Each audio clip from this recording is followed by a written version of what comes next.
Hi, this is Angela with Cooley Environmental Safety Training, and for those of you who may have attended the LEPC meeting that was held November 9th, or for those of you who've missed it, if you're interested, here is a recap of the presentation I gave about the proposed 2018 changes for the dangerous waste regulations. Next year, Ecology proposes to amend Chapter 173.303 of Washington's Administrative Code, and that is the Dangerous Waste Regulations. And these changes are going to be made to reflect the changes that EPA made to the Hazardous Waste Rule back in 2016. So these changes were known as, or are known as, the Hazardous Waste Generator Improvement Rules. Ecology plans to amend specific sections of the Dangerous Waste Regulations to incorporate some of the new federal hazardous waste rules. According to Ecology, the proposed changes will have a wide sweeping impact on most dangerous waste generators. So you can be the judge of that as we go through some of these proposed changes. The federal changes went into effect this year on May 30th, 2017. And they were the result of public comments and common questions that have been raised since 2004. In 2004, the Office of Resource Conservation and Recovery conducted an evaluation of the generator program with the goal to improve program effectiveness, reduce compliance costs, and foster an improved relationship with states and the regulated community. The comments and feedbacks that the ORCR received from this effort were then used to make regulatory and non-regulatory changes to the hazardous waste generator program. Some of the changes made by the federal regulations under the Hazardous Waste Generator Improvement Rule will make the regulations more stringent, while other changes could be seen as making the rules less stringent. Washington State Department of Ecology runs the Resource Conservation and Recovery Act programs as the dangerous waste rules in our state, and has been going through the state adoption and authorization process for these new federal rules. Ecology will have to adopt the more stringent provisions of the regulations next year in 2018, and this could happen by, they project, by July 1st of next year. At this time, Ecology can choose to pick up the less stringent rules or the rules that are considered to be equally stringent.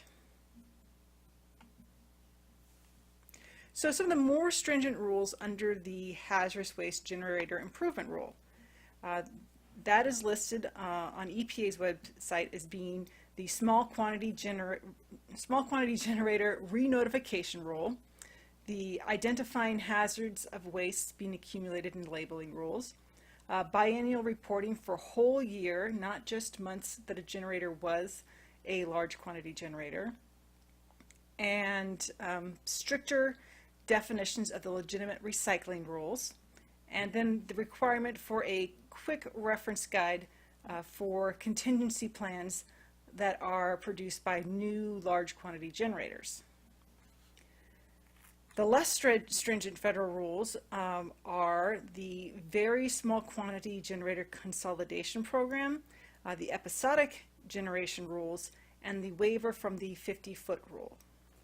So, with these changes and the more stricter changes, that small quantity generator re-notification rule. To put this in perspective, under Washington State's rules, what the federal government calls a small quantity generator is actually what the state refers to as a medium quantity generator. And under the federal program, it would require those generators to continually re-notify EPA of their activities, regardless of whether they produced waste the previous 2 years or not. The Identifying Hazardous Waste Being Accumulated and Labeling would require generators to place hazard labels on their hazardous waste containers that identify the specific risks that waste poses, such as it's flammable, it's corrosive, it's toxic, those types of hazard labels. The biennial reporting for the whole year, not just the months the generator was a large quantity generator, This is for, under the federal rules, what are small quantity generators and very small quantity generators, or as our state would have them, medium and small quantity generators. This requires those smaller quantity generator facilities, if they reach large quantity generator status, they would now have to report all the waste they produced the whole year that they reached that large quantity generator status, not just the months they were generating that waste. Stricter definitions of legitimate recycling, we'll talk about that shortly. And a quick reference guide for contingency plans just means that new large quantity generator facilities need to have just 1 or 2 pages at the front of their contingency plans that specifically lists information that emergency responders may need, such as what types of hazardous waste are stored on site, where they're located, what precautions they need to take, any special PPE they may need, that type of information. The less stringent federal rules for the very small quantity generator consolidation. One of the changes is now that the generators that were previously considered conditionally exempt small quantity generators under the federal rules are now called very small quantity generators. A bit of a name change there. But it would allow those types of generators to send their waste, their hazardous waste, to a large quantity generator to have it sent out for disposal, as long as both of those generators were under the control of the same operator, or same company, parent company at least. The episodic generation rules go into a little more detail about that, but basically it allows those very small quantity generators and small quantity generators to have a short-term production of hazardous waste that would kick them into the larger generator status due to planned maintenance activities or some kind of planned activity there, or due to some unplanned activities such as a spill, natural disaster, process upset. And they could manage that waste without having to comply fully with the larger quantity generator program. So I'll talk about that a little more shortly. And then waiver of the 50-foot rule has to do with the storage of reactive or flammable hazardous waste. Under the rules now, you have to store it at least 50 feet from your property line.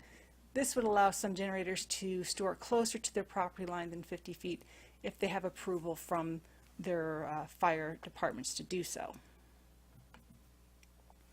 So what Ecology is adopting from the more stringent federal rules.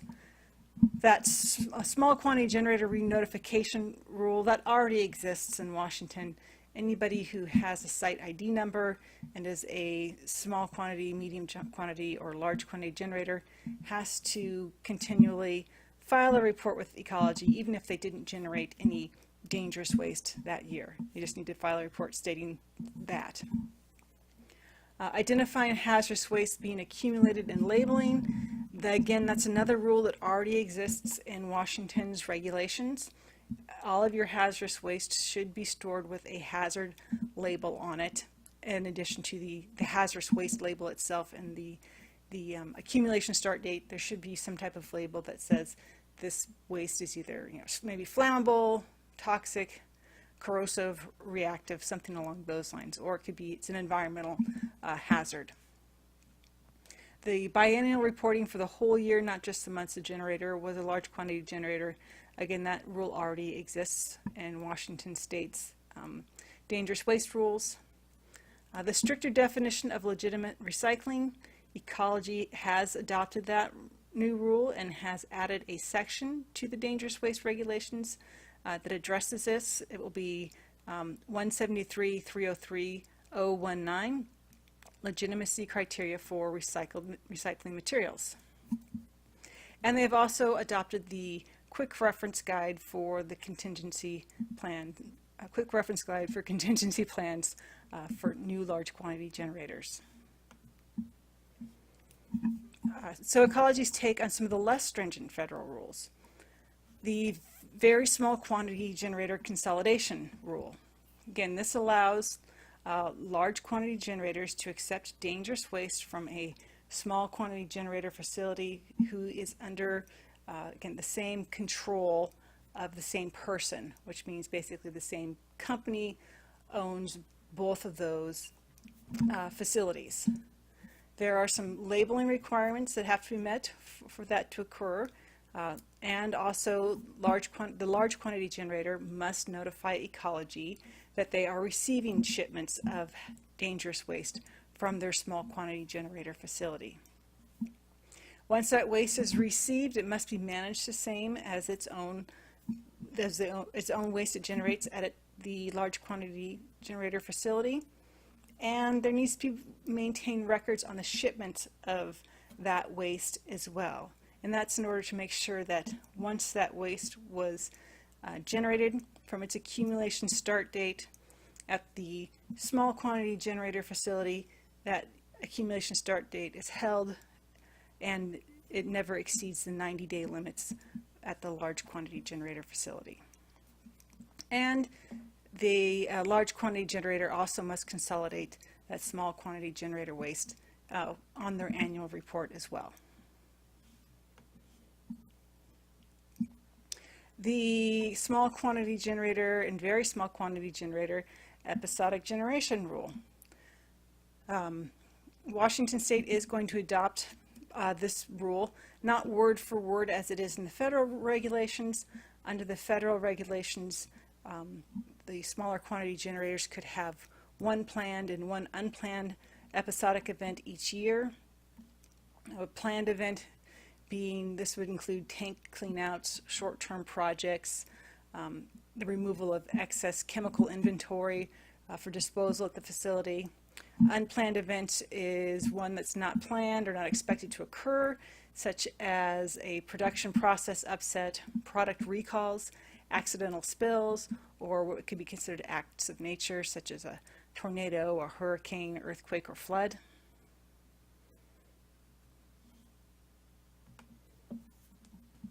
So again, under the federal plan, small and very small quantity generators could have one of each type of episodic event and be covered under the rule. Washington State, they're only going to allow one event per year. That will not require the smaller generator to meet all of the requirements of the larger generator status if that occurs. So if there is, say, a planned event that a generator knows they're going to have, they know they have some maintenance coming up that's going to generate a lot of waste they need to dispose of that's more than the 2,200 pounds they're allowed to have on site at one time, then they must give the Hazardous Waste and Toxic Reduction Program at Ecology at least 30 days notice to say they're planning those activities. If there's an instance where you have an unplanned event, maybe for that year it's an unplanned event, then they need to give notice to the Hazardous Waste and Toxic Reduction Program within 72 hours of the event occurring to let them know that they plan to clean up that waste under that episodic generator rule. All containers of waste that are created from either the planned or unplanned episodic event must be labeled as episodic hazardous waste or episodic dangerous waste and be handled as such. One of the biggest differences is that a generator will only have 45 days to ship that waste off a site once it's generated. So that waste is would be handled different than the normal smaller quantities of hazardous or dangerous waste that's produced at that facility.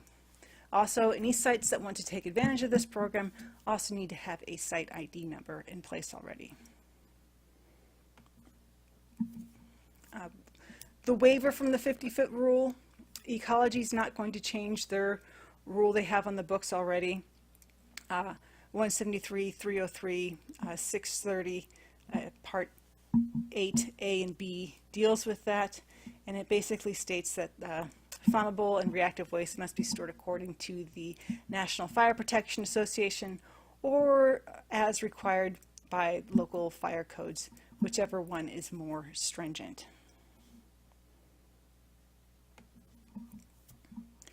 Other federal regulations that are going to be incorporated into the dangerous waste rules, again, that definition of solid waste, revisions to the solid waste variants, and to the definition of legitimacy. That has to do with getting a variance so you can recycle hazardous or dangerous waste. without it counting towards your generator size status or having it count as being hazardous or dangerous waste. The conditional exclusion for solvent-contaminated wipes, management standards for hazardous waste pharmaceuticals, and the hazardous waste electronic manifest rule. So, as I mentioned earlier, there's a whole new section in the dangerous waste regulations dealing with the legitimacy criteria for recycling of hazardous secondary materials. These would be secondary materials that are not already excluded under the rules that exist already in section, I think it's 173 through 071 and 017 have some exclusions that are specific to certain types of waste that's being recycled in a specific manner. This allows generators, if they can demonstrate they are recycling their dangerous waste legitimately, that they can have it not, they will not have to manage it as a dangerous waste. It would be excluded as a dangerous waste. So to do this, they have to meet 4 specific criteria. So the recycled material must contribute valuable ingredients to a product or intermediate, or as a substitute for an existing commercial product. So it can either be used directly to put into the production of a useful commercial material or as a direct substitute for an existing commercial product. If the material is recycled, then it must produce, again, a valuable product or intermediate as part of that recycling process. So it could be, recycled, and that recycled material is then used as an ingredient to produce an intermediate. So something that's going to go in to make another type of chemical or type of product. Or again, it can substitute then for an existing commercial product. Or it can be then directly sold to a third party who will then use that material, again, either as an ingredient or directly as a commercial product. The hazardous secondary material has to be treated as a valuable commodity. So that hazardous secondary material that you're going to send off for recycling, or you're going to recycle it at your facility yourself, you have to treat it as you would any type of materials you've purchased for use. So it has to be stored either in a tank or a container that meets the tank and container standards, or it's stored in a way that there's no chance that it's going to come into contact with the environment. So it can't be, piled up in just a covered shed or some opening that would allow the wind to blow it out into the environment, or have it come in contact with the soil or water or anything like that. And then also the product should be comparable to another commercially available product as well. So if it's being used as a substitute for something that you can purchase to fulfill the same need, it has to be similar to it in its properties.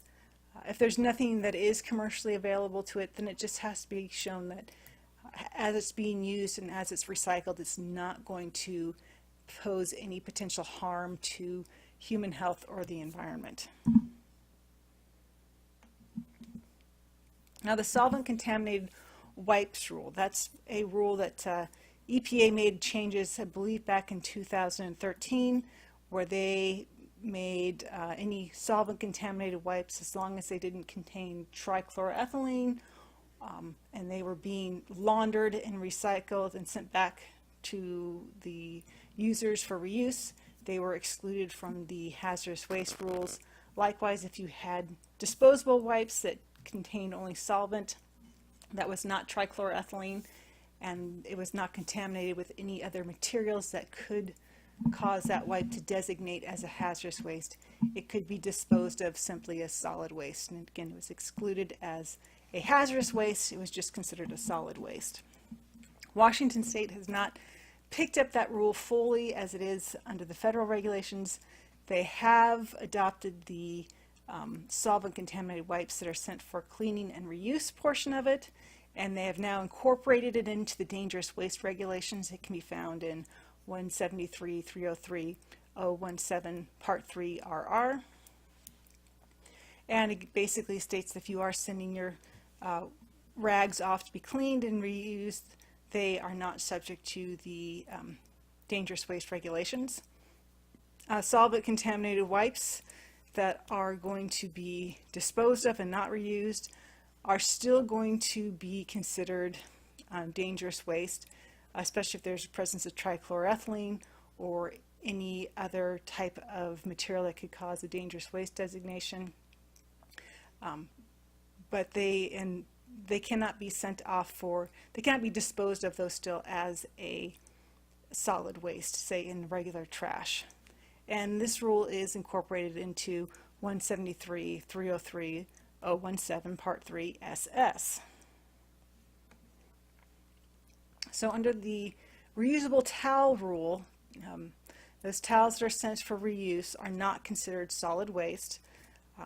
You can accumulate your used shop towels in a special, you want to use this like a flammables container for it, and have it labeled Excluded Solvent-Contaminated Wipes. When that container is full and no longer having towels added to it, it must be secured so that its lid will prevent any vapors from coming out of it or any potential leaks of any solvent that may be in there. Well, that shouldn't be an issue because there should be no free liquids in those containers whatsoever. And once you've filled your container, you have 180 days to hold it on site before it needs to be sent off for cleaning. And again, you want to maintain records of your shop towel management. So you want to be able to show that you have, when you've closed up your containers and how long they sat there before you sent them off for laundering, and then keep those receipts from your laundering activities to make sure you can show that yes, we sent it off for cleaning with this facility on this date, and paid them for that. Now the wipes, disposable wipes, those are can also be excluded in the sense that you don't have to count them towards your generator size status, but you are still not going to be able to dispose of them as a solid waste in just a unregulated waste container. So those wipes have to be stored in containers that are labeled, again, Excluded Solvent-Contaminated Wipes. When that container is full and no longer having wipes added to it, or it's being moved from one place to another, the lid must be completely closed, and closed in a way that's going to prevent any leaks or emissions from it. Again, there should be no free liquids in that container, and once you've filled it, you have 180 days accumulation time until you need to have it sent off for disposal. Again, you have to maintain records showing that once you filled your wipes container, that it has been sent off for disposal within that 180-day period. Where you can send solvent-contaminated wipes for disposal are simply to a dangerous waste landfill, or it can be sent to a dangerous waste combustor, boiler, or industrial furnace for disposal as well.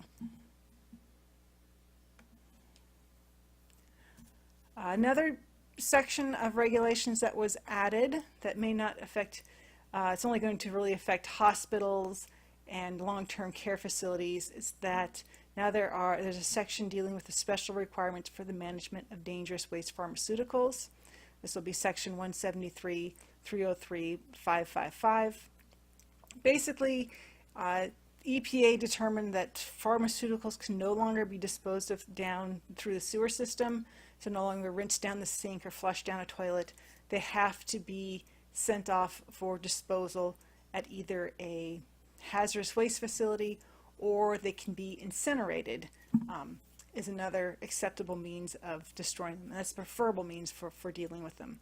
So containers need to be labeled as hazardous waste or dangerous waste pharmaceutical containers, and those unused pharmaceuticals that can't be sent back to the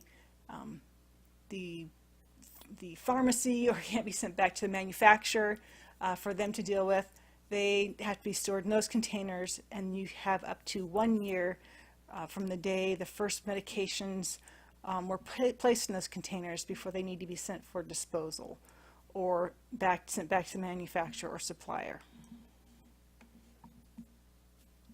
Oops, I got a little bit ahead of myself there.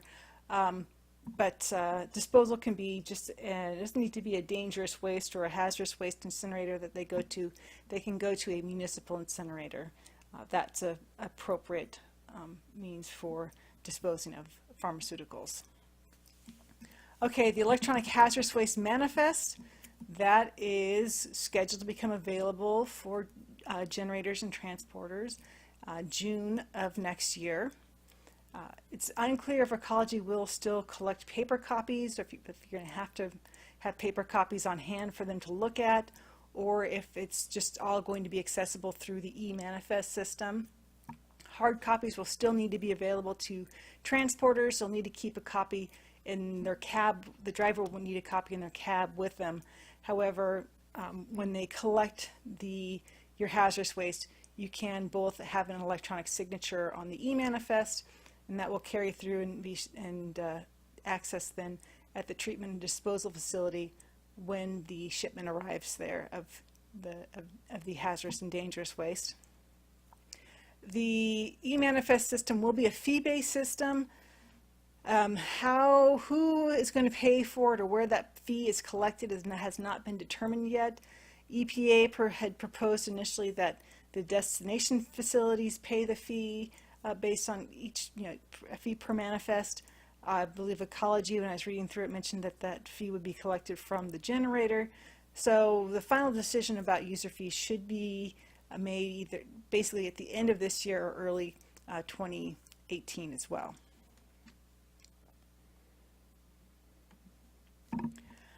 Other changes of interest to the regulations are, and at least on the Washington State portion of it, lettering on containers now must be at least 1/2 inch high and visible from 25 feet.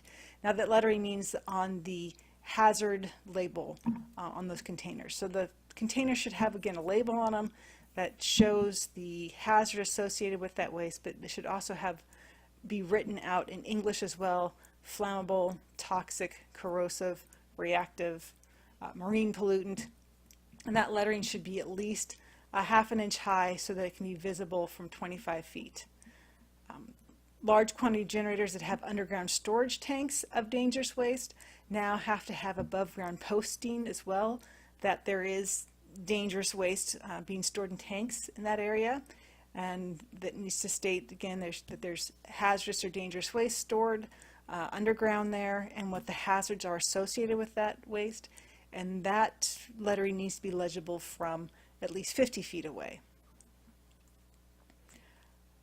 Also, to the regulations, there have been individual sections that specifically describe the conditions that small quantity generators, medium quantity generators, and large quantity generators must meet to operate under the dangerous waste rules and not having to obtain any kind of special permits.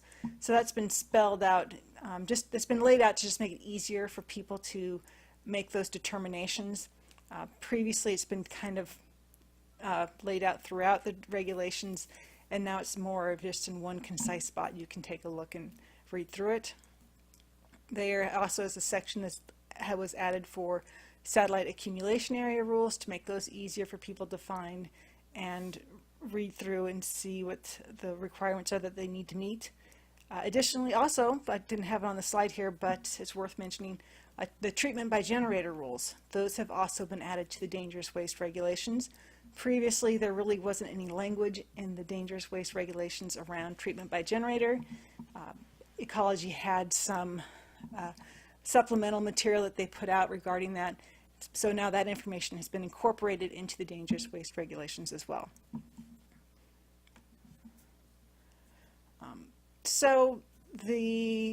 If you're interested in looking at a revised copy of the dangerous waste regulations, there is a link here, or there is the address for it. I will put a link in the YouTube presentation below so you can find it. I'll try and put a link as well in the other areas where I have this presentation posted.